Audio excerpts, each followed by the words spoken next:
The Wall Street Journal dijo muy claramente que China había ganado la primera ronda de las guerras arancelarias.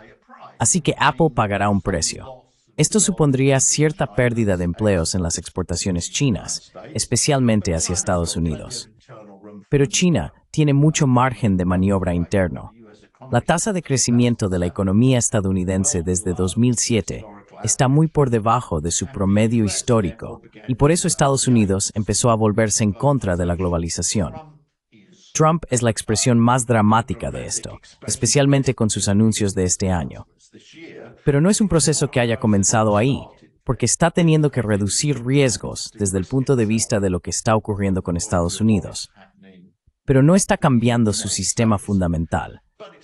El sistema doméstico fundamental sigue siendo, en mi opinión, el que está en línea con Marx, es decir, la parte más socializada en la economía.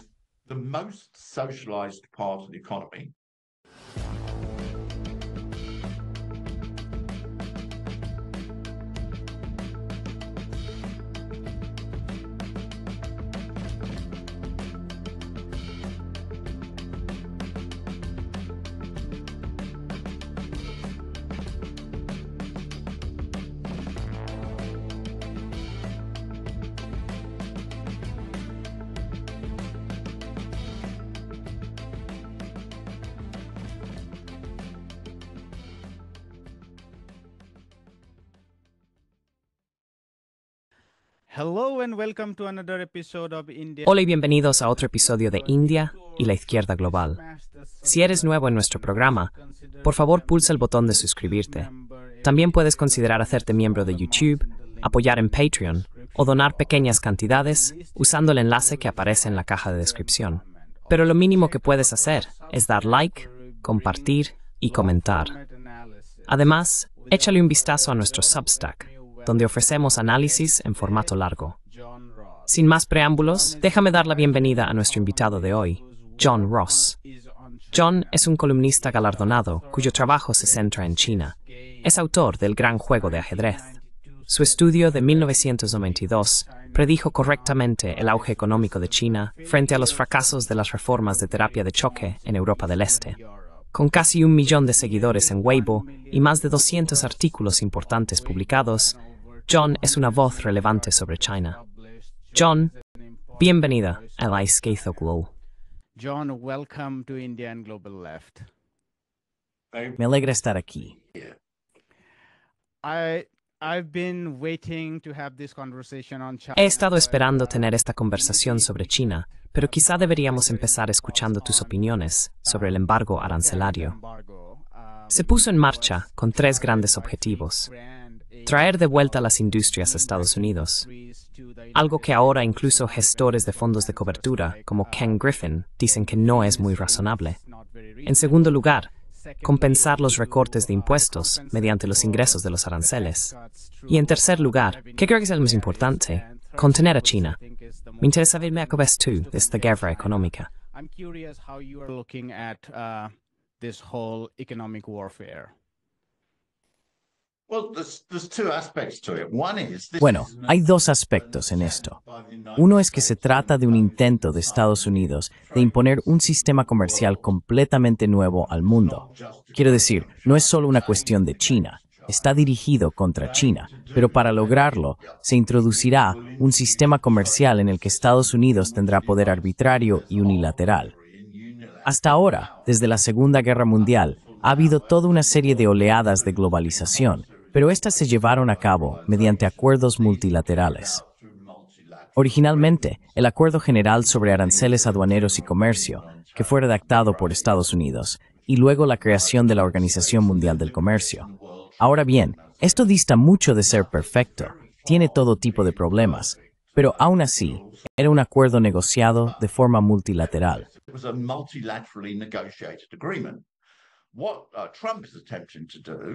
Lo que Trump está intentando hacer es crear una situación en la que Estados Unidos establece arbitrariamente cualquier norma que desee, en la que impone unilateralmente aranceles a un país, los cambia si no le gusta el resultado, etc. Y esto elimina todo el poder de negociación, o el poder de negociación multilateral, de los demás países. Así que esto ya no sería un sistema de comercio internacional negociado. Sería uno impuesto unilateralmente y uno en el que ni siquiera se respetan las reglas. Por ejemplo, durante la anterior presidencia de Trump, Estados Unidos introdujo una nueva forma de acuerdo comercial entre Canadá y México en Norteamérica, que Trump luego simplemente anuló unilateralmente.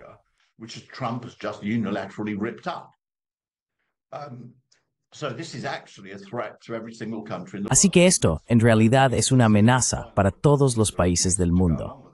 Y por eso me alegra ver que bastantes países se niegan a aceptarlo, no solo China. Puedes cortar esta parte, vas a tener que hacer una edición ahí, lo siento por eso. Bien, así que eso es lo primero. Esta es una amenaza muy grande para todos los países.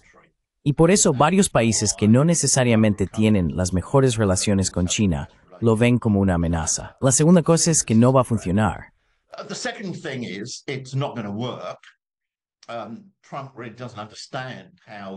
Trump realmente no entiende cómo funciona el comercio internacional, porque la balanza comercial de un país, o para ser precisos, la balanza de pagos de un país, es simplemente cuánto capital está importando. Con el signo invertido, eso significa que un déficit en la balanza de pagos de un país es una importación de capital. Así que lo que significa el gran déficit de la balanza de pagos de Estados Unidos es que ha estado importando capital durante mucho tiempo, lo que ha financiado el crecimiento estadounidense. No es algo que se sepa en general, y es un hecho bastante sorprendente, pero es cierto que en la actualidad, Estados Unidos, que es el país capitalista número 1 del mundo, en términos netos, produce casi ningún capital.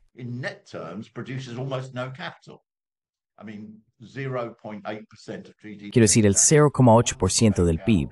Eso es una vez que se descuenta la depreciación. Así que lo que Trump está haciendo realmente, al intentar eliminar el déficit de la balanza comercial, es frenar la entrada de capital en Estados Unidos. Pero si eso ocurriera, entonces la economía estadounidense se desaceleraría drásticamente. Y luego, la tercera cuestión es, por supuesto, que está muy mal evaluado desde el punto de vista de la situación con China, porque China es el mayor exportador del mundo. Y ahora ya sabes, solo alrededor de menos del 20% de las exportaciones chinas van a Estados Unidos. Así que realmente no va a frenar la economía china.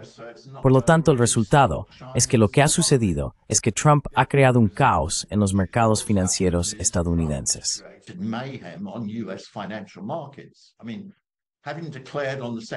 Quiero decir, después de haber declarado el 2 de abril que ese era uno de los días más importantes en la historia de Estados Unidos, literalmente eso fue lo que dijo.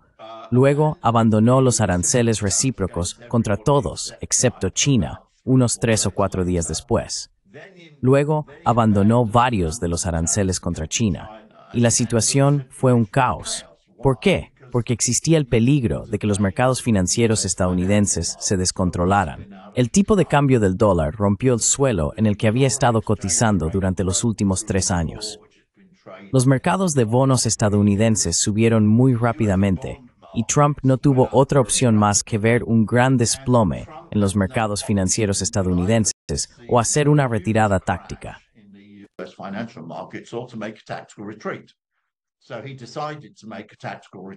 Así que decidió hacer una retirada táctica, pero por eso la situación es incoherente y nadie sabe lo que está pasando. Realmente, lo que ha hecho Trump. Ha lanzado un plan muy mal pensado y muy peligroso, que ahora se le ha vuelto en contra. Quiero decir, créeme, el Wall Street Journal dijo muy claramente que China había ganado la primera ronda de las batallas arancelarias.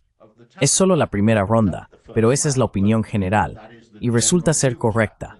Para volver a controlar los mercados financieros estadounidenses, Trump tuvo que abandonar gran parte de los aranceles que anunció el 2 de abril.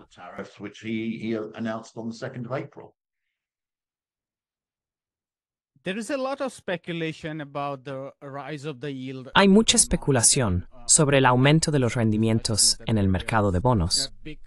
Quiero decir, una de las discusiones es que hay grandes actores financieros en el mercado de Londres que están deshaciéndose de muchos de estos bonos en dólares, denominados en dólares, lo que lleva a un aumento de los rendimientos. Pero la otra especulación es que los chinos, principalmente los bancos centrales, están vendiendo gran parte de sus tenencias en bonos del Tesoro estadounidense.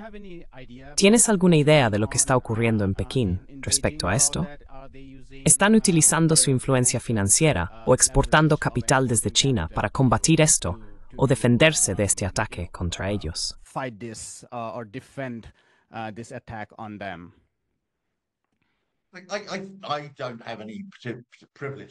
No tengo ninguna información privilegiada, pero creo que es todo lo que has mencionado.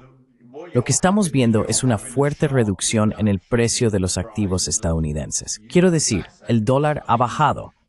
Su índice ponderado por comercio ha caído ahora un 10% desde su punto máximo, lo que significa que vas a sufrir una pérdida si compraste cerca del máximo. Los rendimientos de los bonos están subiendo, lo que significa que los bonos del Tesoro están bajando, y el mercado de valores ha caído un 10%.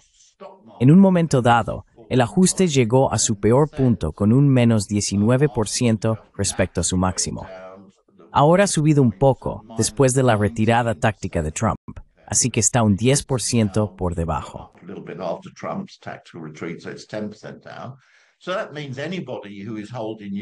Eso significa que cualquiera que tenga activos estadounidenses ha perdido dinero. Así que, en esas circunstancias, creo que un gran número de personas está intentando sacar su dinero de Estados Unidos. Quiero decir, también ha habido informes sobre Japón haciendo lo mismo y otros países también. No veo ninguna señal concreta de que China esté llevando a cabo un ataque específico contra Estados Unidos. Pero cualquiera que tenga activos denominados en dólares estadounidenses o activos estadounidenses, cuando se enfrenta a una caída tan grande de los precios, va a querer plantearse sacar su dinero de ellos. Así que eso es lo que está creando la situación.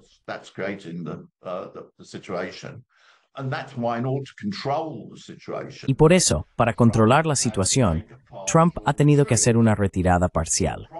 El problema es, por supuesto, que esa retirada parcial solo dura 90 días, así que tendremos que ver qué ocurre al final de esos 90 días, y entonces todo el proceso podría volver a empezar. Además, la economía estadounidense va a desacelerarse este año de todos modos, incluso si no hubiéramos tenido los aranceles, porque la tasa de crecimiento a largo plazo de Estados Unidos es del 2,8%, dependiendo de si se toma lo medio de los últimos 10 años o de los últimos 20 años. En los últimos, debido a la recuperación tras el COVID, se está creciendo 2,9%, menos de esta tendencia. Growing at 2.8, 2.9%, so it's been growing above trend. So it was going to slow down anyway in order to just Así que, de todos modos, iba a desacelerarse, simplemente para volver a la tasa de crecimiento promedio a largo plazo, y los aranceles han empeorado la situación. Así que ese es otro aspecto negativo de la situación, que es que la economía estadounidense se desacelerará. Y si China alcanza su objetivo de crecimiento este año del 5%, la brecha de crecimiento entre China y Estados Unidos se ampliará. Así que la situación en los mercados estadounidenses no es especialmente buena. Si miras los mercados bursátiles, en los últimos años, el S&P 500 ha superado a los mercados bursátiles de otros países. Este año, está teniendo un rendimiento inferior al de ellos. Así que hay toda una serie de razones por las que no querrías tener activos estadounidenses en este momento. at the present time.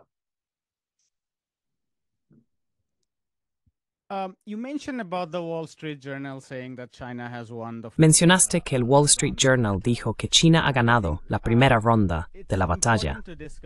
Y creo que es importante hablar un poco sobre la fortaleza de la economía china. Quiero decir, obviamente, China está en una mejor situación en lo que respecta a los mercados de capitales. No depende de préstamos internacionales. Eso ya era cierto incluso en los años 90. En los años 90 y 2000 al menos, dependía mucho de la inversión extranjera directa, que por cierto, no provenía toda de Occidente, lo cual es muy importante, porque mucha venía de Asia Oriental, Taiwán, China, Singapur, Japón, y así sucesivamente. Pero sí depende de la exportación de sus productos manufacturados.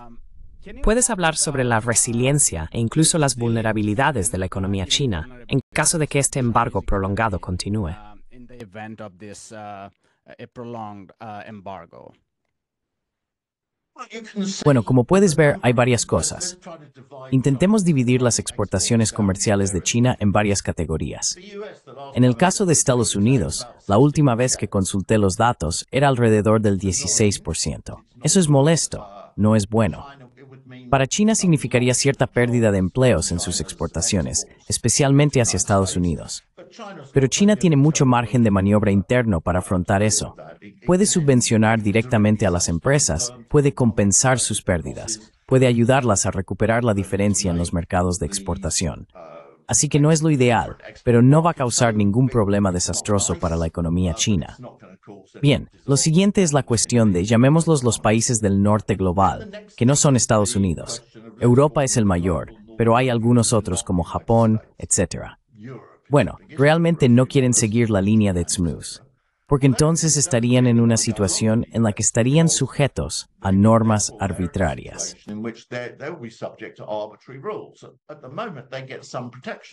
En este momento, reciben cierta protección de la Organización Mundial del Comercio. Es cierto que Estados Unidos ha intentado sabotear la Organización Mundial del Comercio tanto como ha podido, al no nombrar jueces, así que es una defensa parcial, pero al menos existe algún sistema. Si Estados Unidos puede establecer las reglas por sí solo, entonces los demás quedan sujetos a los caprichos de Estados Unidos.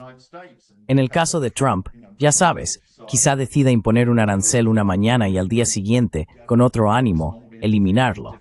Es decir, no tienen ninguna protección. Lo que ahora se está diciendo, según informan los medios, es que están enfatizando que es mejor conseguir un buen acuerdo que un acuerdo rápido. Esa es la frase que he estado viendo.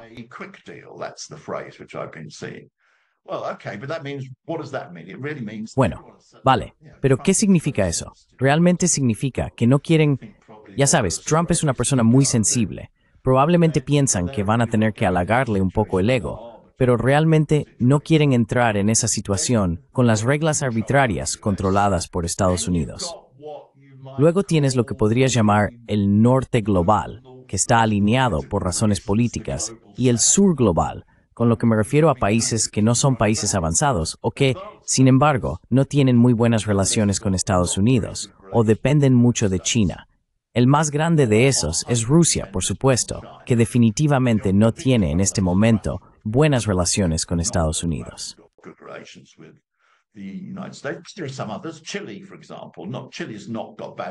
Hay otros países, Chile, por ejemplo. Chile no tiene malas relaciones con Estados Unidos, pero depende mucho del comercio con China y no quiere enfrentarse a China. China ha dejado muy claro que si llegas a un acuerdo con Estados Unidos para golpear las exportaciones chinas a tu país, entonces China tomará represalias. Así que un país que depende en gran medida del comercio con China, desde luego, no quiere tener un conflicto con China. Y luego están los países en desarrollo, que por cierto, ahora representan alrededor del 40% del comercio de China. Ellos definitivamente no quieren una disputa, porque China es su mayor socio comercial. Así que la capacidad de presión directa de Estados Unidos no es especialmente grande.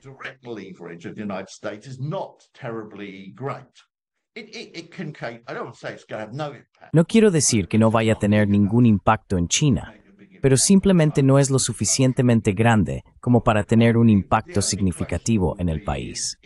La única cuestión sería si todos los demás países importantes permitieran que Estados Unidos entrara en una situación en la que hiciera unilateralmente las reglas del comercio internacional. Pero eso no les interesa. Y hasta ahora, tampoco muestran muchas señales de estar dispuestos a aceptarlo. Así que esto crea algunos problemas para China, pero no crea problemas enormes. No crea un problema incontrolable para China. Donde probablemente cause más daño es en Estados Unidos, debido a la situación de las importaciones chinas. Como Estados Unidos tiene sanciones tecnológicas de alto nivel contra China, China en realidad no importa muchas cosas de Estados Unidos que solo pueda conseguir allí.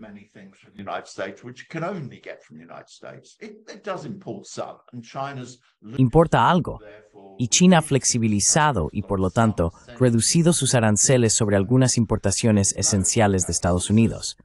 Pero en la mayoría de los casos, como han señalado muchas instituciones internacionales, China principalmente importa cosas de Estados Unidos que puede comprar en otro lugar, así que las comprará en otro lugar. Mientras que Estados Unidos importa cosas de China que no puede conseguir en ningún otro sitio, lo cual se debe a que China es, por supuesto, con diferencia el mayor productor manufacturero del mundo. En realidad, el impacto es más probable que sea doloroso a corto plazo para Estados Unidos que para China.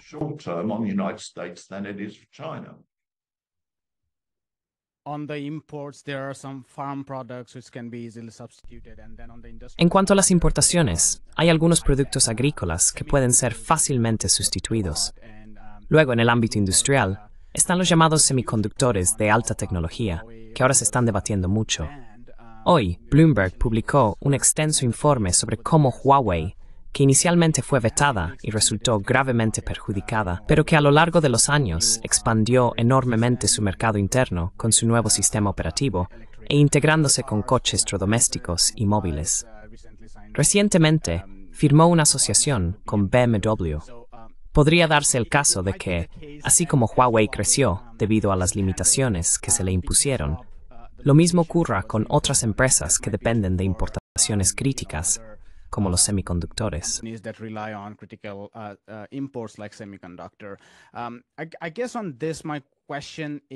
Supongo que en este caso, mi pregunta es, ¿tienes una idea de cuál es la postura de corporaciones como Apple, por ejemplo, que dependen en gran medida a través de Foxconn de la producción china respecto a este embargo comercial total?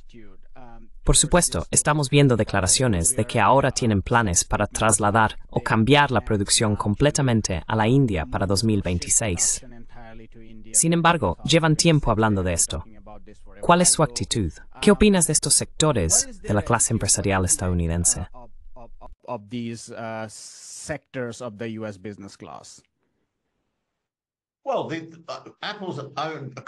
Bueno, según el informe, no es que Apple vaya a trasladar toda su producción de iPhones de China a la India. Va a trasladar la parte que se exporta a Estados Unidos de China a la India. No afectará al resto.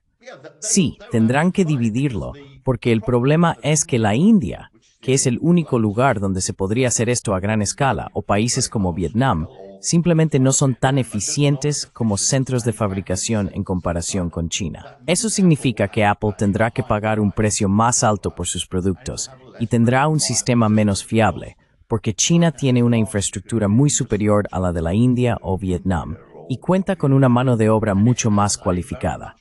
Quiero decir, Tim Cook lo expresó muy bien.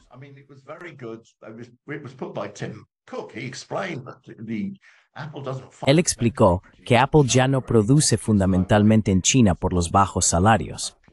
No se trata de los bajos salarios, me complace decirlo. Es porque, como él dijo, si miras a los ingenieros que requieren, las personas que son ingenieros de manufactura, dijo, probablemente podríamos reunirlos a todos en una sola sala en Estados Unidos, mientras que en China podríamos llenar un estadio de fútbol. Y por lo tanto, puedo resolver los problemas mucho mejor en China. Así que Apple pagará un precio. Lo que creo que ocurrirá es que aumentará la bifurcación que está teniendo lugar en la economía mundial en este momento.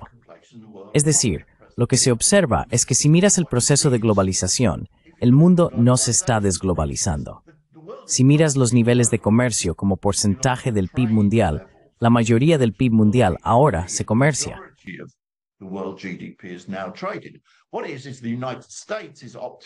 Lo que ocurre es que Estados Unidos está optando por salir de la globalización. Por lo tanto, van a suceder dos cosas. Habrá una economía mundial de vía rápida, cuyo núcleo será China y los grandes países en desarrollo, porque la India está creciendo rápido, pero no es el único país en desarrollo que crece rápidamente. Indonesia está creciendo rápido, Vietnam está creciendo rápido, Bangladesh está creciendo rápido, etc. Y China es el más grande, pero no es el único. Así que tienes una vía rápida de China y países del sur global que quieren crecer rápidamente y no tienen ninguna intención de desglobalizarse. Y Estados Unidos, que está optando por salir de esa situación, va a ir por el carril lento y también va a quedarse atrás tecnológicamente. Quiero decir, es ridículo.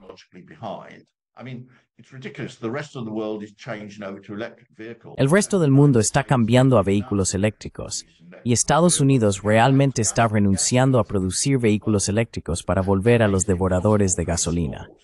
Bueno, eso hace imposible exportar, y en realidad será negativo dentro de Estados Unidos.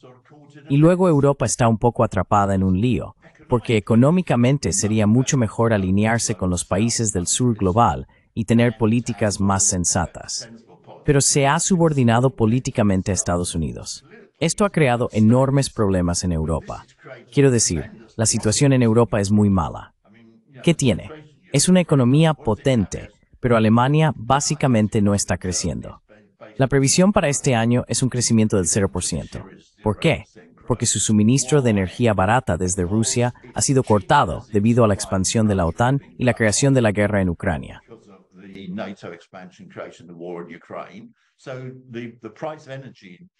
Así que el precio de la energía en Alemania se ha disparado. Uno de sus mayores mercados de exportación es China, con la que Estados Unidos quiere mantener malas relaciones. Así que Europa tiene un crecimiento lento, una inflación relativamente alta y una gran guerra. Esta es una situación absolutamente terrible desde el punto de vista de Europa. Por lo tanto, los intereses económicos de Europa serían restablecer buenas relaciones con China, lo que parece ser una de las presiones que tienen, y están actuando en ese sentido. Por ejemplo, parece que se está volviendo a debatir la idea de eliminar los aranceles a las importaciones de vehículos eléctricos de China, y en su lugar, hacer que China establezca un precio mínimo. Bueno, de acuerdo, eso significa que si, por ejemplo, un vehículo eléctrico en China cuesta $15,000 y en Europa cuesta $30,000, si los europeos están dispuestos, aunque sea por deseo, a tener más caros que los que podrían conseguir.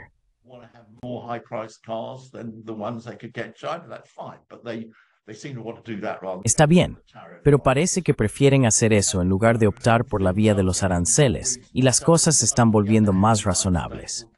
Por otro lado, Estados Unidos ejercerá presión política sobre la situación en Europa. Así que tienes una vía que es la principal. China, el sur global, los grandes países del sur global y partes del norte global, que avanzan rápidamente, Estados Unidos, que va por una vía más lenta, y Europa, que está un poco atrapada y luchando en medio, y aún no está del todo claro cuál será el resultado. Así es como yo veo la situación.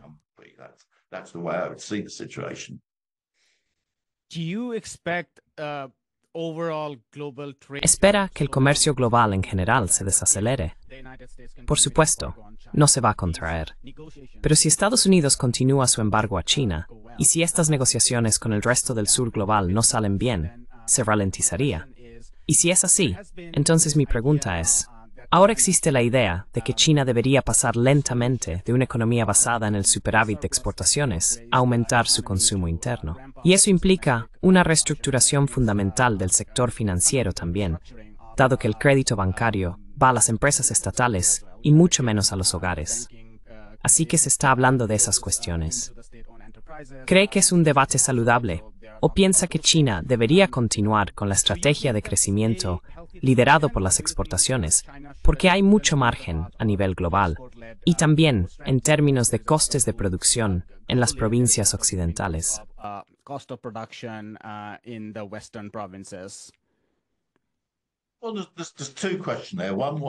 Bueno, ahí hay dos preguntas. Una, ¿qué va a pasar con el comercio global? Y en segundo lugar, ¿qué ocurrirá con China? Así que abordaré ambas. En primer lugar, la economía estadounidense va a desacelerarse este año de todos modos. Hagamos un cálculo aproximado. Los cálculos aproximados suelen ser muy útiles. La tasa de crecimiento promedio a largo plazo de la economía estadounidense es del 2,1 o 2,2%, dependiendo de si se toma un promedio de 10 o de 20 años. En los dos últimos años, debido a la recuperación tras la COVID, ha estado creciendo por encima de eso, 2,8, 2,9%. Pero se escriben muchas historias impresionistas sobre la velocidad del crecimiento estadounidense. Es simplemente la recuperación normal del ciclo económico. Así que va a desacelerarse. Ha estado creciendo, digamos, un 0,6% por encima de su tasa de crecimiento promedio.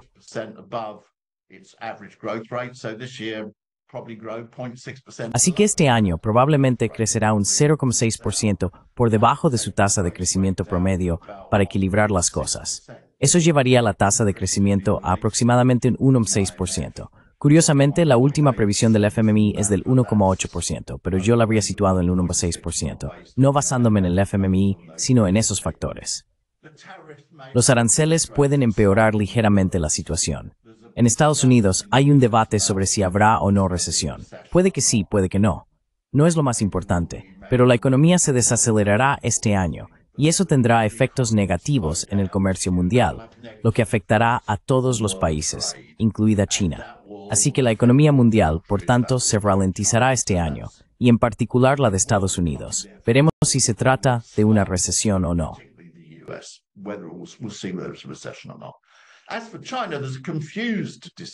En cuanto a China, hay un debate confuso sobre este tema, porque la discusión se plantea como si la demanda fuera solo consumo, pero eso no es cierto desde un punto de vista económico. La demanda es tanto inversión como consumo. Por lo tanto, si China quiere reducir su superávit comercial, tiene que aumentar la demanda interna. Eso es correcto, pero no necesariamente tiene que aumentar el consumo interno como porcentaje del PIB. Podría aumentar su inversión interna como porcentaje del PIB. Así que hay un debate bastante confuso que se da en algunos medios occidentales. ¿Qué ocurrirá al respecto? Creo que hay que distinguir dos cosas diferentes. Obviamente, la desaceleración de la economía estadounidense y los aranceles tendrán algunos efectos negativos.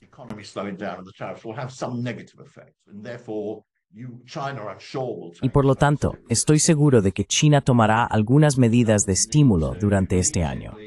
No necesita hacerlo de inmediato, porque ya tomó una serie de medidas de estímulo en el último trimestre. La tasa de crecimiento en el primer trimestre es del 5,2%, lo cual es muy satisfactorio. Su objetivo es del 5%. Así que no hay necesidad de hacer nada en este momento. Pero digamos que mi suposición sería que probablemente a finales de año o en la segunda mitad del año, probablemente necesitará tomar más medidas de estímulo. A corto plazo, las medidas de estímulo basadas en el consumo pueden ser muy efectivas porque se pueden implementar rápidamente. Es relativamente fácil conseguir que la gente gaste dinero. Básicamente, solo tienes que bajar los precios y la gente gastará dinero.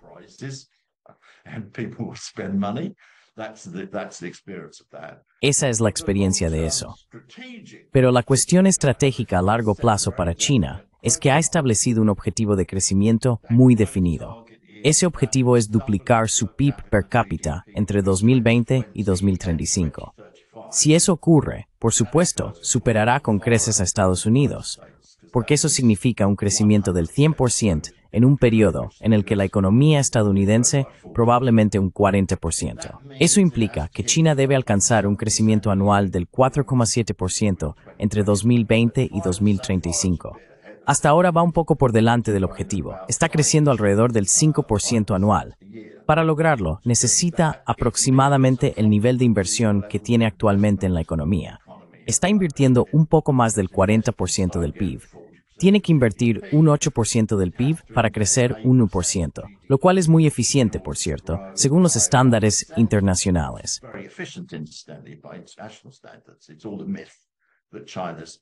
Es un mito que la inversión de China sea ineficiente. Estados Unidos tiene que invertir el 10% de su PIB para crecer un 1%, y China solo necesita invertir el 8%.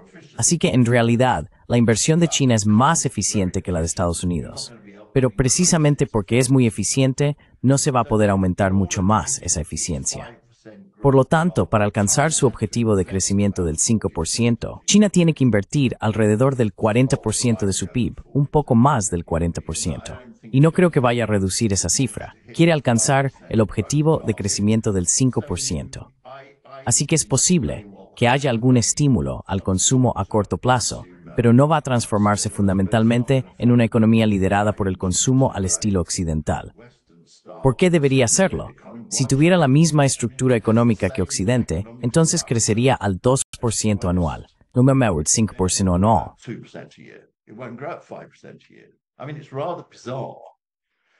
Quiero decir, es bastante extraño el tipo de debates que aparecen en la prensa internacional.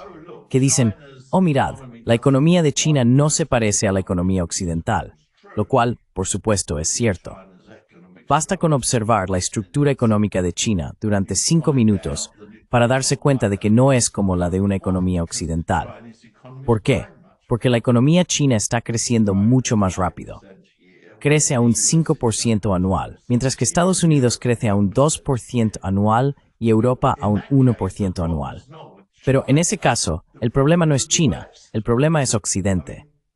Permítanme hacer una comparación, porque a Goldman Sachs le gusta escribir sobre cómo la estructura de China es diferente. Imaginad que vais a entrar en una industria y le pedís consejo a Goldman Sachs. Id a ver esta industria y decidnos qué deberíamos hacer.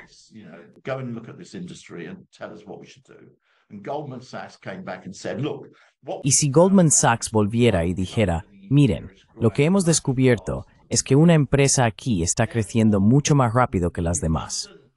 Por lo tanto, no deben aprender de la empresa que crece más rápido. Tienen que aprender de las otras, las que tienen menos éxito. Todo el mundo se reiría justo antes de cancelar el contrato con Goldman Sachs. Por supuesto que la economía de China tiene una estructura diferente a la de las economías occidentales, porque crece mucho más rápido. Pero el problema está en el lento crecimiento de las economías occidentales, no en el rápido crecimiento de la economía china. Así que no hay ninguna razón por la que China deba cambiar fundamentalmente su estructura de crecimiento, porque si tuviera la misma estructura que Occidente, entonces crecería al mismo ritmo que Occidente, que es aproximadamente un 2% anual.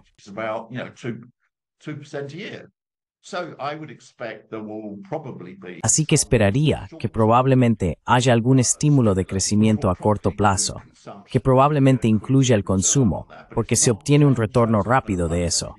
Pero China no va a cambiar fundamentalmente su modelo. Sobre la cuestión del superávit, la última vez que China tuvo un gran superávit, y era mucho mayor en proporción al PIB, lo que hizo fue aumentar su nivel de inversión. Y por eso el superávit comercial disminuyó. No espero que aumente mucho su comercio. No espero que aumente mucho su nivel de inversión. Está en torno al 40-42% del PIB. Y eso es más o menos lo que necesita para alcanzar su objetivo de duplicar el PIB per cápita entre 2020 y 2035. Así que no va a haber ningún cambio fundamental en su modelo, porque simplemente está produciendo un resultado más satisfactorio que el modelo occidental.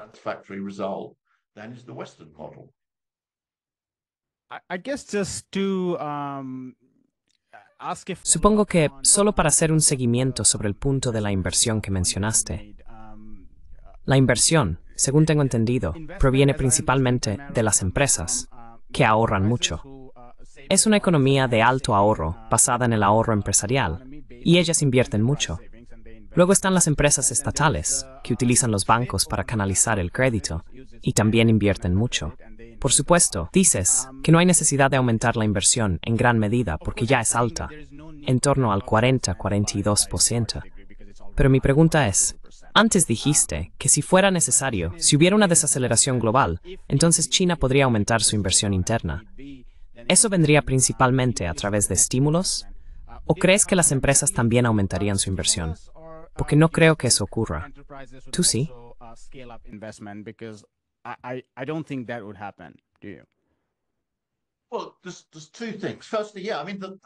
Bueno, hay dos cosas. En primer lugar, China tiene medidas macroeconómicas anticrisis mucho más fuertes que cualquier economía occidental. No tiene un ciclo económico, ese es el punto. En Occidente existe un ciclo económico. Hay recesiones, crecimiento negativo. China no tiene eso. La economía a veces va un poco más rápido o un poco más lento, pero realmente no tiene un ciclo. La razón es que el enorme sector estatal le da una capacidad anticrisis significativa. Básicamente en China, un poco más del 50% de la inversión está en el sector privado y un poco menos del 50% en el sector estatal. Digamos que 50-50 para simplificar. Lo que eso significa es que si hay una desaceleración, la economía se controla a través del sector estatal.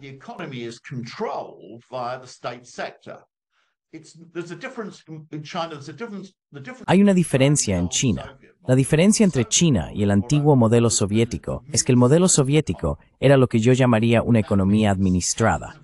Eso significa que decenas de miles de precios estaban controlados. Todos los detalles minuciosos de la economía estaban controlados. Era, ya sabes, ilegal vender un lápiz a un precio diferente en Moscú y en Vladivostok, que están a miles de kilómetros de distancia. Así que en realidad no estaba planificada en su conjunto. Era una especie de economía administrada. China, una vez que introdujo las reformas económicas en 1978 y la economía de mercado socialista, no tenía eso en absoluto. Muy pocos precios están controlados en China. No sé si hay algún precio que esté controlado en China. Desde luego, ya no hay un número significativo que lo esté. Entonces, ¿cómo controla la economía?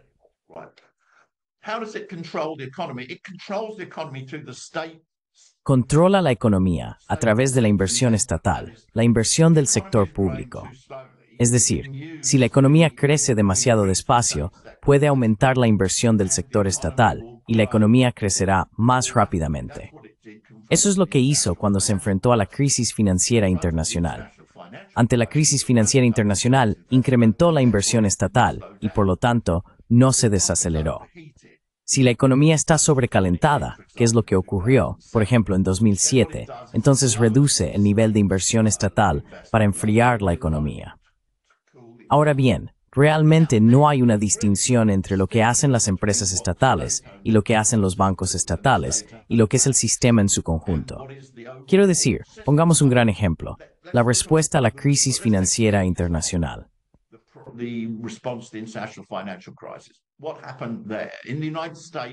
¿Qué ocurrió allí?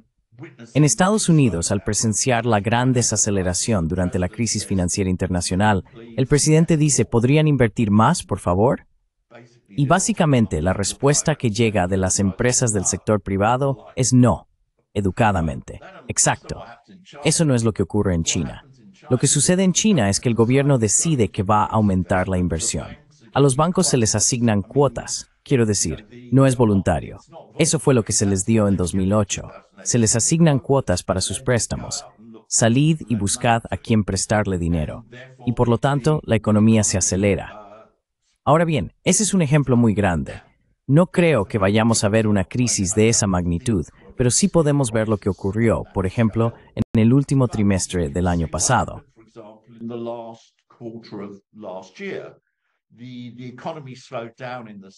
La economía se desaceleró en el segundo y tercer trimestre del año pasado. Por lo tanto, lo que hizo el gobierno en el último trimestre fue tomar algunas medidas de estímulo. Ofreció incentivos a las personas para que reemplazaran sus bienes de consumo. Se obtenía un descuento si se cambiaba el coche u otros bienes de consumo caros. Eso estimuló el sector de consumo. También se incrementó la inversión en infraestructuras. Pero esto fue más bien un ajuste. No fue como las grandes medidas tomadas en 2008. Como resultado, la economía volvió a acelerarse y alcanzó el objetivo de crecimiento del 5% para el año. Esto ha continuado en la primera parte de este año. El resultado del primer trimestre es un crecimiento del 5,2%. El objetivo para el año es del 5%, así que hemos empezado el primer trimestre por encima del objetivo.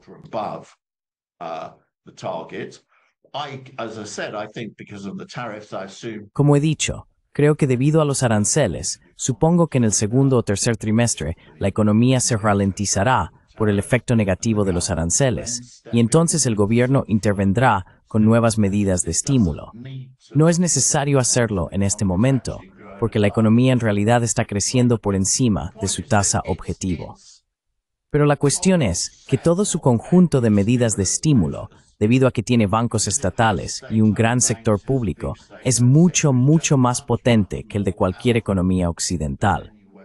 Esa es una de las razones por las que su tasa de crecimiento a largo plazo es mucho más alta que la de Occidente, porque no tiene recesiones. Es increíblemente más fuerte desde el punto de vista de afrontar crisis, incluidas las que provienen de los aranceles. Y eso se debe a la estructura de la economía.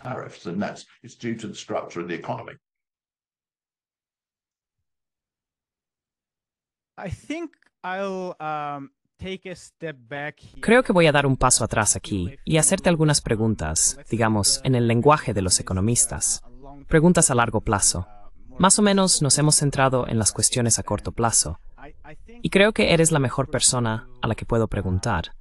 ¿Cómo definirías, mirando hacia atrás, lo que hizo China durante las 3 décadas de reformas? Quiero decir, no son solo 3 décadas, empezó a finales de los años 70, pero quería preguntarte sobre las décadas más significativas desde los años 90 en adelante. ¿Qué ha pasado en China? Y te lo pregunto porque mucha gente está confundida, incluyendo personas de la izquierda que dicen, oh, China se volvió capitalista, y cosas así. ¿Puedes compartir tus pensamientos sobre lo que ocurrió desde los años 90 en adelante? What happened from 1990s onwards? Well, yes, I mean, what happened in the 1990s, basically the economic... Bueno, sí. Quiero decir, lo que ocurrió en los años 90 fue que las estructuras económicas que se iniciaron en 1978 se implementaron realmente. No olvidemos que la reforma de China en 1978 se llama Reforma y Apertura. La apertura tuvo lugar de manera significativa en los años 90. Y ahora entraré en eso. Hay que retroceder y mirar qué es China. En mi opinión, la economía de China se parece mucho más a la economía analizada por Marx que la economía soviética. Si miras de nuevo, seamos muy literales y veamos lo que dijo Marx. En el Manifiesto Comunista, dijo que la clase trabajadora usaría su poder político para quitar el capital, el control de la producción, de las manos de la burguesía gradualmente. Fíjate en el gradualmente, no todo de una vez. By degree. Note the by degree, not all at once. Right. And secondly, if you take the critique of... Y en segundo lugar, si tomas la crítica del programa de Gotha, Marx es muy claro al decir que las relaciones de mercado, especialmente las relaciones de mercado en lo que respecta al trabajo asalariado, van a existir en el primer periodo del socialismo. Ahora bien, lo que ocurrió en la Unión Soviética en 1929, que se tomó como modelo de socialismo, fue algo diferente. El control de la producción no se asumió por decreto en 1929. Con el primer plan quinquenal, prácticamente todo fue nacionalizado. Me refiero incluso a la tienda de la esquina y la barbería y todo este tipo de cosas. En mi opinión, esto fue necesario, pero fue necesario por razones geopolíticas.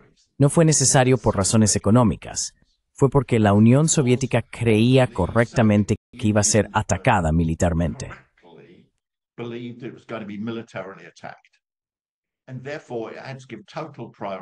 Y por lo tanto, tuvo que dar prioridad total al desarrollo de la industria militar. Y para crear una industria militar, hay que crear una industria pesada. Por lo tanto, todo tuvo que subordinarse a la construcción de una industria militar pesada.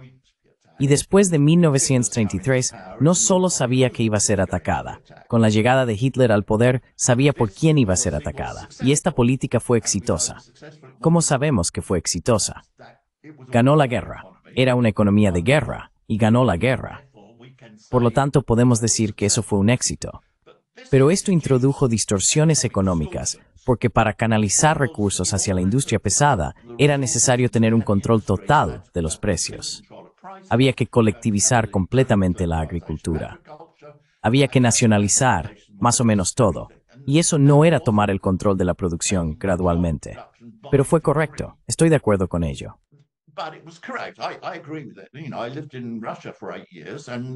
Viví en Rusia durante 8 años y todos mis amigos rusos solían decir, y estoy de acuerdo con ellos, ganamos la guerra. Todo lo demás es un detalle. Sin embargo, después de 1945, y especialmente después de que la Unión Soviética obtuvo armas nucleares y pudo defenderse, surgió un problema diferente.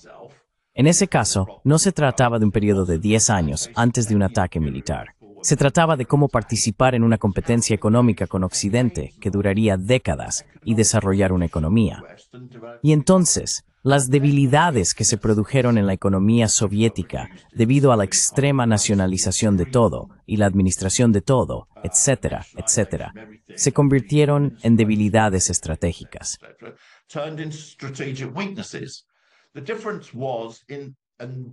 La diferencia estuvo, y lo que creo que deberían haber hecho, digamos aproximadamente en los años 60, haber introducido una reforma económica al estilo chino. Es decir, si miras cómo me involucré en China, en realidad empecé. No era un interés en China, era una cuestión de teoría económica y de la economía internacional. Primero estudié la economía soviética en 1972 y pensé, desde el punto de vista de la teoría económica, en estaba entiendo. Aunque en ese momento era realmente exitoso author, rematar fallas fundamentales. Esto sí me encontré hace tanks, de que el socialismo es la socialización bajo. Socialism is the socialization of labor. It was attempting to create a self-contained economy. Intentaba crear una economía autosuficiente que se aislara de la socialización internacional del trabajo. Nacionalizó prácticamente todo, y por lo tanto, eso no era una socialización orgánica de la producción, era algo impuesto desde arriba, especialmente la colectivización de la agricultura. Ahora, no quiero atribuirme ninguna brillantez ni nada por el estilo. Simplemente pensé que eran observaciones teóricas, y para ser sincero, dediqué alrededor del 1% de mi tiempo a pensar en ella. Pero en 1908, China, la apertura de su economía, descolectivizó la agricultura. Así que pensé, desde mi comprensión teórica de la economía, que esto debería ser muy exitoso.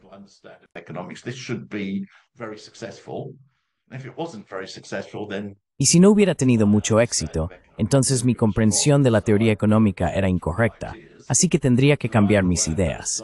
Así que de cualquier manera, sería mejor que empezara a prestar atención a la situación. Para 1981, estaba claro que había tenido éxito, así que ese problema quedó resuelto. Pero en ese momento, relativamente, China no se estaba abriendo. Había muchas reformas en marcha. La gran apertura comenzó en los años 90, y eso se hizo de manera muy consciente. La cuestión clave fue la devaluación de la moneda, porque China había mantenido un tipo de cambio alto hasta principios de los años 90, y eso significaba que sus exportaciones no podían ser enormes, etc.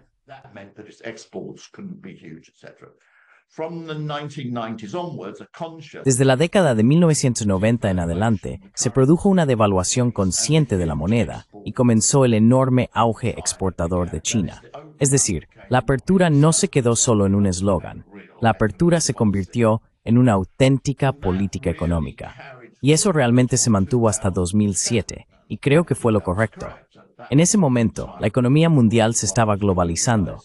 China se adaptó al hecho de que, mientras la Unión Soviética en la década de 1930 se había enfrentado a una economía mundial en desintegración, ya sabes, fue la época del proteccionismo, la ley Smoot-Hawley, el Imperio Británico aumentando los aranceles y todo ese tipo de cosas. En los años 30, China se adaptó a la economía globalizada.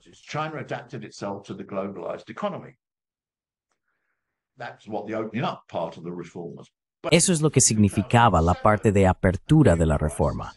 Pero por supuesto, en 2007 llegó una nueva crisis, y la economía estadounidense no se ha recuperado desde entonces. La tasa de crecimiento de la economía de Estados Unidos desde 2007 está muy por debajo de su promedio histórico. Y por lo tanto, Estados Unidos empezó a volverse en contra de la globalización. Trump es la expresión más dramática de esto, especialmente con sus anuncios de este año, pero no es un proceso que comenzara ahí. El proceso empezó antes, en 2007. La crisis de 2007 es simplemente la cuarta gran crisis internacional en Estados Unidos, la cuarta gran crisis económica histórica en el país. No entraré en las tres anteriores. Una de ellas fue, obviamente, la Gran Depresión. Así que ahora, Estados Unidos está optando por salir de la globalización.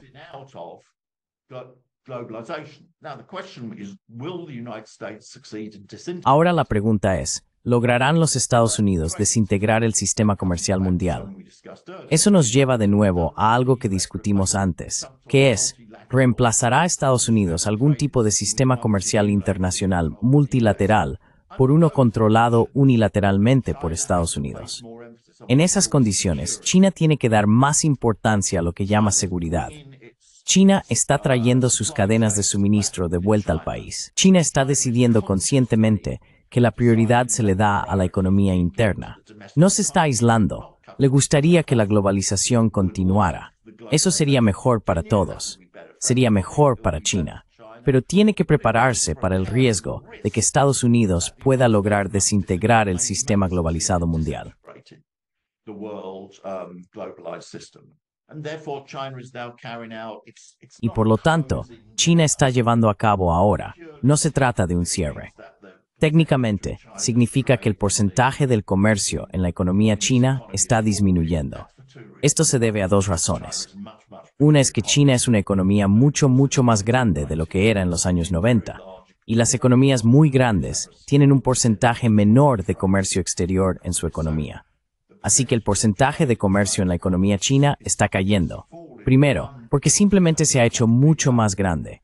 Pero en segundo lugar, porque tiene que reducir riesgos desde el punto de vista de lo que está ocurriendo con Estados Unidos. Pero no está cambiando su sistema fundamental. El sistema doméstico fundamental sigue siendo, en mi opinión, coherente con Marx.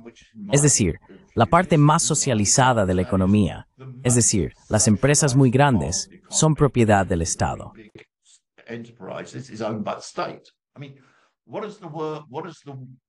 Quiero decir, ¿de dónde viene la palabra socialismo? Viene de socializado. Lo que significa es que el gran sector industrial debe ser socializado, pero tus pequeñas tiendas, tus medianas empresas y la agricultura no necesitan ser socializadas. Son artificiales. Por lo tanto, la economía china tuvo tanto éxito porque, en mi opinión, y si lees a Marx, su economía está más cerca de Marx que la economía soviética. No estoy criticando la economía soviética de los años 30, creo que fue necesaria, pero lo fue por razones geopolíticas. Sin embargo, eso se malinterpretó como un modelo económico general por parte de la izquierda, y eso es simplemente un error. Así que es un tema un poco complicado de discutir, pero esa sería mi síntesis de la situación.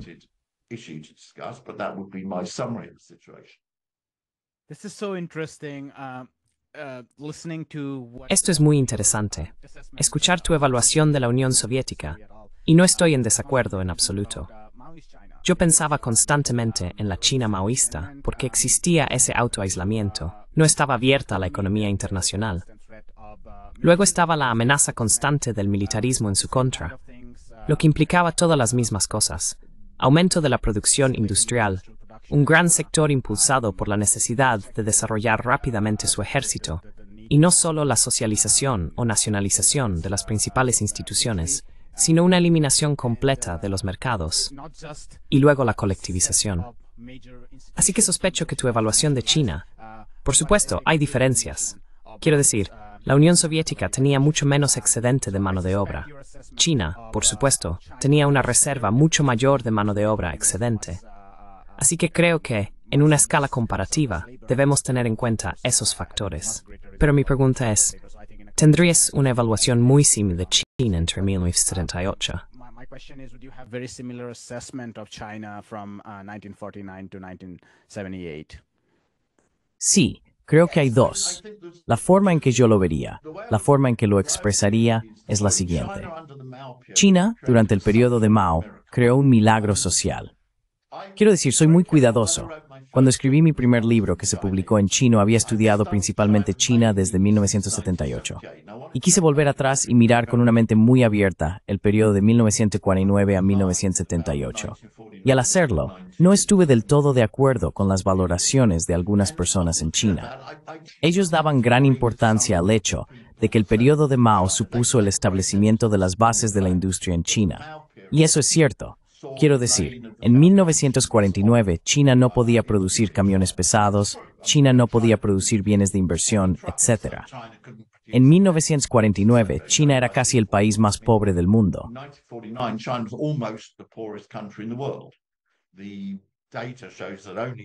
Los datos muestran que solo 10 países en el mundo tenían un PIB per cápita tan bajo, así que sí sentó las bases de la industria, y en eso estoy de acuerdo. Pero esa no fue la característica más destacada del periodo de Mao. El crecimiento de China estuvo más o menos en línea con, o solo ligeramente por encima de, la media mundial. Lo realmente increíble del periodo de Mao fue la mejora social. Me quedé absolutamente impresionado por esto. Sanidad, educación, vivienda en zonas. Yes, and the result. Sí, y el resultado. Sí. El resultado, quiero decir, el mejor indicador de las condiciones sociales generales es la esperanza de vida media, porque recoge todos los aspectos positivos. Buena atención sanitaria, buena educación, altos ingresos, ausencia de contaminación. Elimina los aspectos negativos, pobreza, contaminación, mala atención sanitaria, etc., y produce una sola cifra. Es como si el cuerpo humano actuara como un ordenador.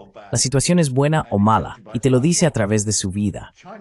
Pues bien, la esperanza de vida en China aumentó casi 30 años durante el periodo de Mao, en menos de 30 años. Es increíble. Quiero decir, es el aumento más rápido de la esperanza de vida en cualquier país importante de la historia humana. Y por lo tanto sabemos que lo provocó. Fueron los médicos rurales, los maestros rurales, el énfasis en la educación primaria. Es increíble.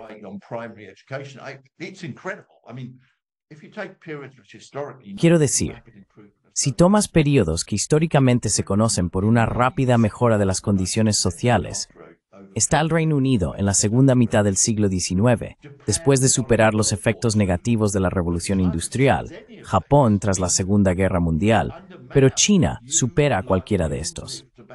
Bajo Mao, la esperanza de vida aumentó unos 30 años respecto a cuando él llegó al poder. Ahora, dejando de lado la cuestión de que expulsó a las tropas extranjeras de China, desarrolló la economía del país. Si alguien consigue que vivas 30 años más, tiendes a sentirte muy bien dispuesto hacia esa persona. Y eso fue un milagro social, diría yo, durante el periodo de Mao. Si miras la política económica, sí, se basaba en la idea de que China iba a ser atacada militarmente. Así, por ejemplo, gran parte de la industria se desarrolló en el interior de China. Si China era invor, it's que su war.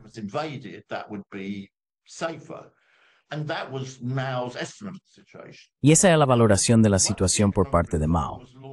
Ahora bien, una vez que se lanzó la reforma económica en 1978, esto se basó de manera muy explícita en la idea de que creían que sería posible un periodo de varias décadas de desarrollo pacífico. Deng Xiaoping es muy claro. Dice que lo único que les llevaría a revertir la política económica, es decir, la reforma y la apertura, sería la amenaza de guerra. Y por lo tanto, la evaluación de China sobre la situación internacional era correcta. No quiero decir que no hubiera crisis ni guerras regionales, pero no se enfrentó a un ataque militar directo contra China. Y esa fue una valoración correcta de la situación, al igual que la de la Unión Soviética en los años 30. Su conclusión opuesta, que iba a ser atacada, fue una conclusión correcta.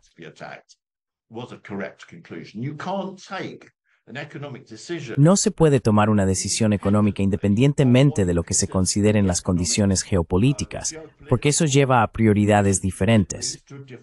Como China era un país en desarrollo en condiciones de paz, pudo dar prioridad a la industria ligera, intensiva en mano de obra y orientada al consumo, que podía crecer muy rápidamente porque no tenía los requisitos de inversión de la industria pesada, muy intensiva en capital. Si hubiera habido un ataque militar contra China, entonces habría estado irremediablemente desarmada para la situación. De la misma manera que las distorsiones de la Unión Soviética en los años 30, que fueron distorsiones en la economía, se justificaron por el hecho de que se destinaron recursos a la industria militar pesada. Así que hay que mirar la situación desde ese punto de vista. Así que sí, en 1978 hubo un cambio en esa situación.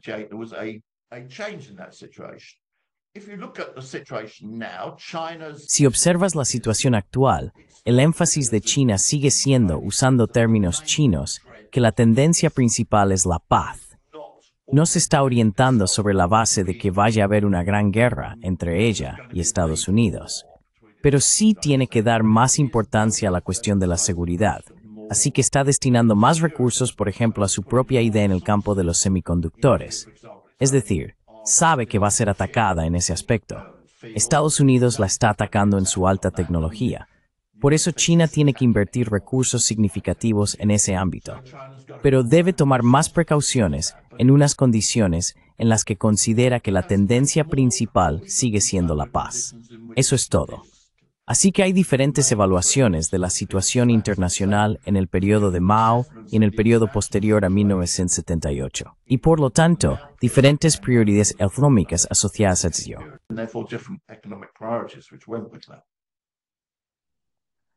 I'm coming to an end, but if I could quickly ask you about your... Estoy llegando al final, pero si pudiera preguntarle rápidamente sobre sus opiniones respecto a todo este debate sobre la desigualdad en China. Creo que se manifiesta principalmente en dos aspectos. Uno es la división entre la costa y las provincias occidentales. Hay diferentes cálculos, pero aproximadamente la renta per cápita sería de 2 a 3 veces mayor entre ambas mitades. El segundo es la brecha entre las zonas rurales y urbanas. Por supuesto, hay que decir que la población rural china ha disminuido drásticamente. Creo que las últimas cifras rondan el 17 o 18%, dependiendo de cómo se defina, porque hay ciertas ambigüedades según se considere la seguridad social y otros factores. Pero también es cierto que las zonas rurales no han podido crecer al ritmo que lo ha hecho la China urbana.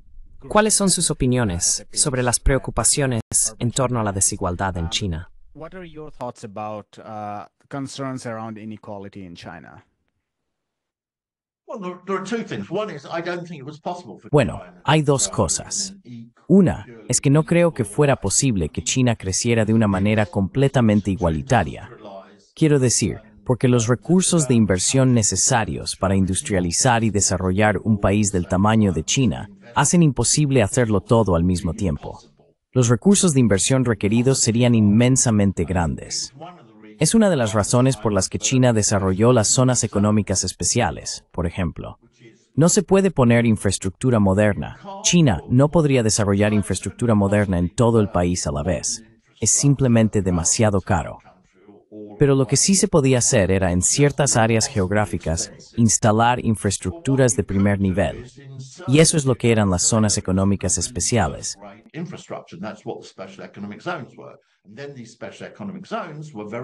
Y luego, estas zonas económicas especiales fueron muy buenas desde el punto de vista de las exportaciones, fueron muy buenas para la producción, etc. Así que las desigualdades regionales fueron resultado de eso. Se industrializó y se creció rápidamente donde era más fácil hacerlo, y eso ayudó a impulsar toda la economía. Pero ahora se empieza a ver que la situación va en la dirección opuesta, tanto en el sentido rural como en el geográfico. Es decir, si miras los últimos años, los ingresos rurales en realidad han estado creciendo más rápido que los ingresos urbanos. Eso es una parte importante del proceso de revitalización rural. Y además, el énfasis se ha desviado significativamente hacia el oeste, es decir, de China.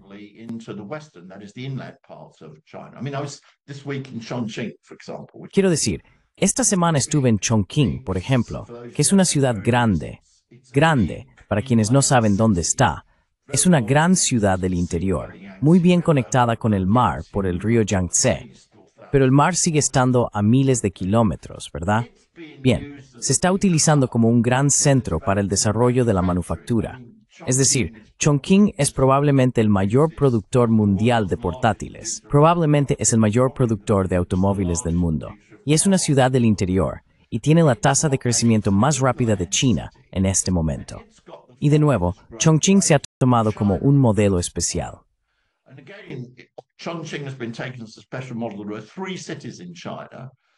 Hay 3 ciudades en China que están directamente bajo el gobierno central: Pekín, Shanghái y Chongqing. Y Chongqing se eligió deliberadamente ahora porque es una ciudad del interior, y su gran desarrollo se está utilizando como un eje para ayudar a desarrollar los sectores interiores de China. Pero de nuevo, incluso si miras el área de Chongqing, en las zonas rurales, el desarrollo está ocurriendo actualmente de manera más rápida. Los ingresos rurales están aumentando más rápidamente que los urbanos. Y esto es precisamente para abordar la cuestión de la desigualdad. Hace unos años, alrededor de una década, se introdujo el concepto de prosperidad común. Básicamente, esto significaba que, ya sabes, las cosas se habían descontrolado. No estábamos a favor de que la gente condujera Ferraris y ese tipo de cosas.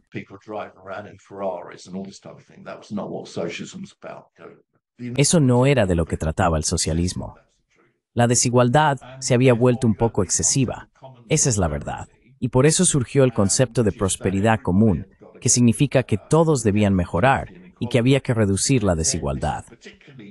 Esto se desarrolló especialmente en la revitalización rural.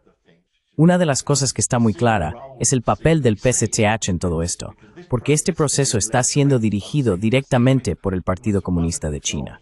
Hubo algunos ejemplos maravillosos en Chongqing. El secretario local del partido del PCSK, su trabajo consiste en buscar un tipo mejor de semilla de mostaza para ayudar a los pueblos a aumentar sus ingresos, etc. Esos problemas se están superando, pero también hay que situar esto en un contexto general.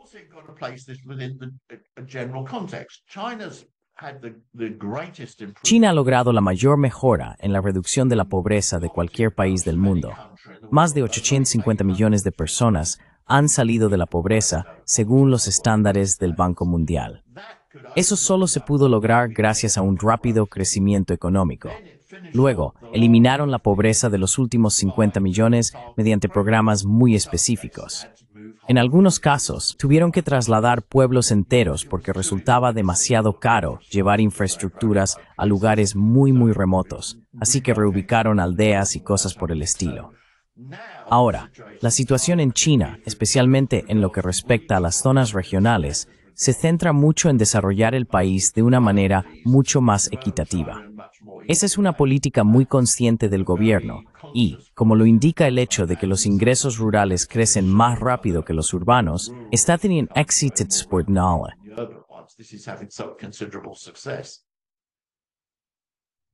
My final question, John. Mi última pregunta, John. Se habla mucho de mano de obra barata, lo cual es simplemente una tontería, si se me permite decirlo, porque los salarios reales han aumentado considerablemente según todos los indicadores que he visto sobre China. Así que ni siquiera te preguntaría sobre esto. Quizá puedas comentar un poco sobre esa narrativa, pero lo que quiero preguntarte es lo siguiente. Hay personas en la izquierda que dicen que el poder político de la clase trabajadora en China disminuyó durante los años de alto crecimiento, y afirman que eso se debe precisamente a que China ha dependido de mecanismos de mercado. ¿Crees que es correcto afirmar que el poder político de la clase trabajadora ha disminuido? ¿Y crees que esa es siquiera una pregunta relevante, dado que en estos años se ha producido un milagro económico?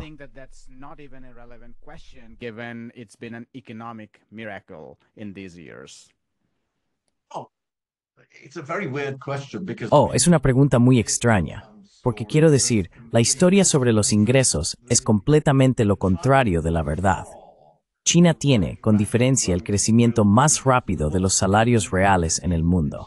Si miras el estudio de la Organización Internacional del Trabajo, si no me falla la memoria, es casi el doble de rápido que en cualquier otro país del mundo. Así que es una situación muy peculiar en la que supuestamente la clase trabajadora está perdiendo poder, pero sus salarios están aumentando de forma increíblemente rápida, ¿verdad? Es un absoluto disparate. Lo que está ocurriendo en China en este momento es, en primer lugar, un enorme aumento en la eliminación de la pobreza. Sabemos que gran parte de la pobreza estaba en las zonas rurales.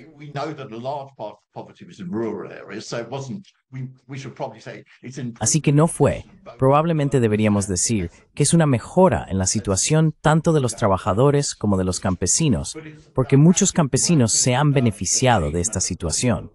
Pero es el avance rápido de los trabajadores y campesinos. Y desde el punto de vista de los salarios, es el crecimiento más rápido de todo el mundo. Además, en la actualidad, se observa una gran expansión del sistema de salud, y así sucesivamente. Quiero decir, lo que está ocurriendo es también hay que tener muy claro qué se está produciendo actualmente en China. Es decir, se trata de una clase trabajadora mucho más sofisticada en términos de educación, etc., que en cualquier otro lugar del mundo.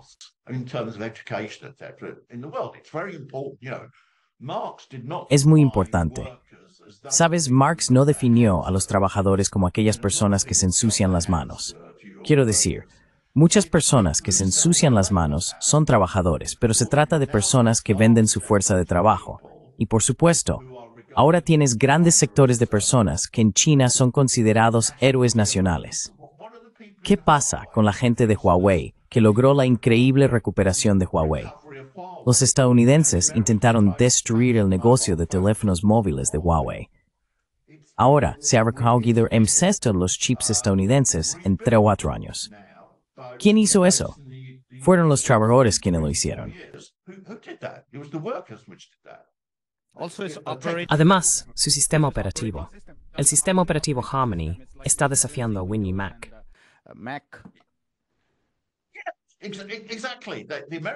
Sí, exactamente. Ellos destruyeron, los estadounidenses, de un solo golpe, al privar a Huawei de Android, destruyeron el negocio de teléfonos móviles de Huawei. Fue completamente destruido.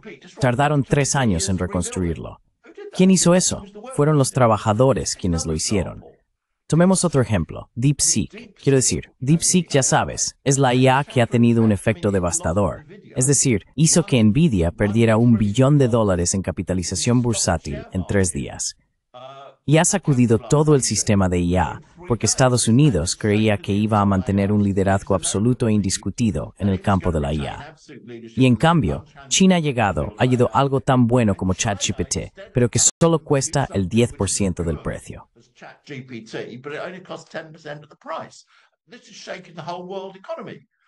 Esto está sacudiendo toda la economía mundial.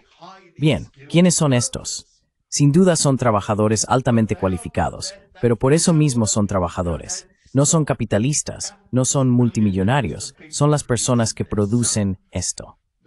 Por lo tanto, la clase trabajadora en China ahora ciertamente incluye a muchas personas que todavía se ensucian las manos, y también a personas que están entre los trabajadores tecnológicos más avanzados del mundo. Ese es el poder de la clase trabajadora. Quiero decir, hay que tomárselo en serio. No sé, pero ¿qué era Einstein?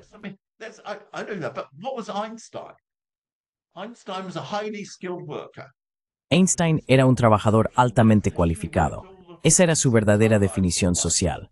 Trabajó toda su vida por un salario. Y por lo tanto, hay que entender que China está creando una de las sociedades tecnológicas más avanzadas del mundo, y lo está haciendo basándose en lo que es la clase trabajadora allí. Eso es lo que está logrando este avance. Es un triunfo absoluto. Quiero decir, estas personas, los trabajadores de Huawei o los trabajadores de DeepSeek, son considerados héroes nacionales. Y que considerar héroes nacionales can antes su alea.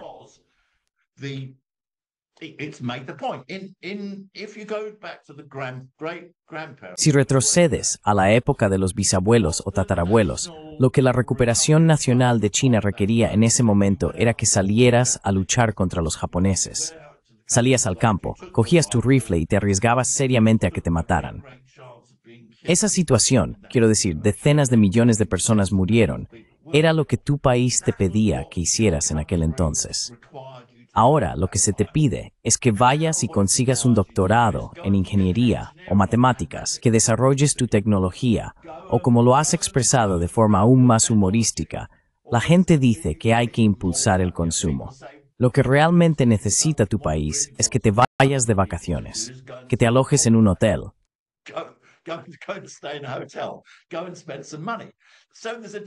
Ve y gasta algo de dinero. Así que hay una broma sobre lo fácil que lo tenemos en comparación con las personas que tuvieron que luchar por el desarrollo nacional en el pasado. Pero, ya sabes, no tiene sentido el romanticismo. Tienes que hacer lo que tu país requiera de ti en su etapa actual de desarrollo. Pueden estar muy contentos de que la mejor manera de servir a su país sea convertirse en trabajadores altamente cualificados. Y no tienen que salir con un fusil a luchar contra los japoneses, ¿verdad? Ese es el gran progreso del país. Pero ese es un logro que está llevando a cabo la clase trabajadora en China y está obteniendo el beneficio de ello. Y simplemente es una tontería izquierdista.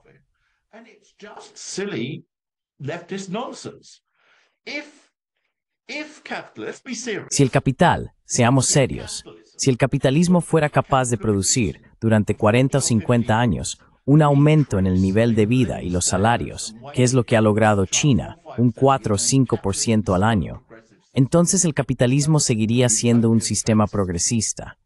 El socialismo sería una fantasía utópica, no es capaz de hacer eso.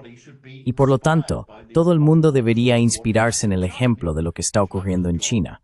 Quiero decir, China en 1949 era casi el país más pobre del mundo. Y ahora, en un par de años, se convertirá en una economía de altos ingresos. Eso en 70 años. Lo que el mundo debería desear es que el resto del mundo tenga el mismo éxito que China.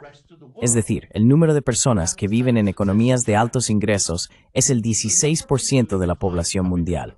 China es el 18% de la población mundial.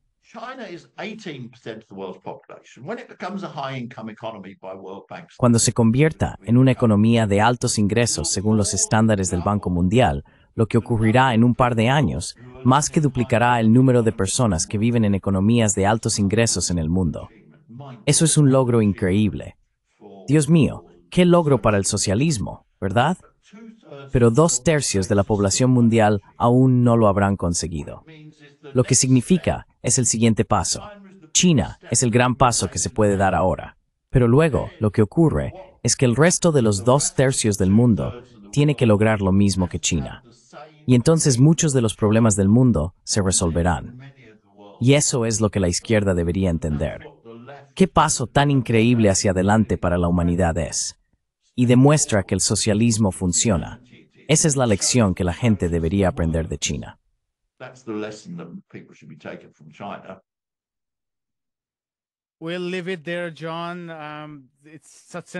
Lo dejamos aquí, John. China es un lugar tan fascinante para reflexionar sobre cualquier cosa. Pero por supuesto, tú piensas mucho en la economía, y yo también. Así que mis preguntas nunca terminan. Pero tenemos que parar. Debo ser respetuoso con tu tiempo y el de mis espectadores. Ha sido un privilegio y un placer increíbles, y creo que esto es solo el comienzo de futuras colaboraciones contigo. Muchísimas gracias. Yo también lo espero mucho. Gracias. Gracias, John. Hola, me llamo Ayushman. Junto con Jyotishman, hemos creado esta plataforma. Along with Jyotishman, have started this platform. The last 2 years, we have tried to build. En los últimos 2 años, hemos intentado crear contenido para las fuerzas de izquierda y progresistas.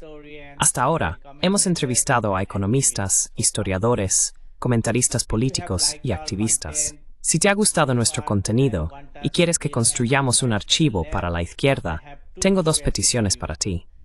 Por favor, considera hacer una donación a la causa. El enlace está en la descripción de abajo. Además, si no puedes hacerlo, no te sientas mal. Siempre puedes dar like y compartir nuestros videos con tus compañeros. Por último, no olvides suscribirte al canal. Don't forget to hit the subscribe button.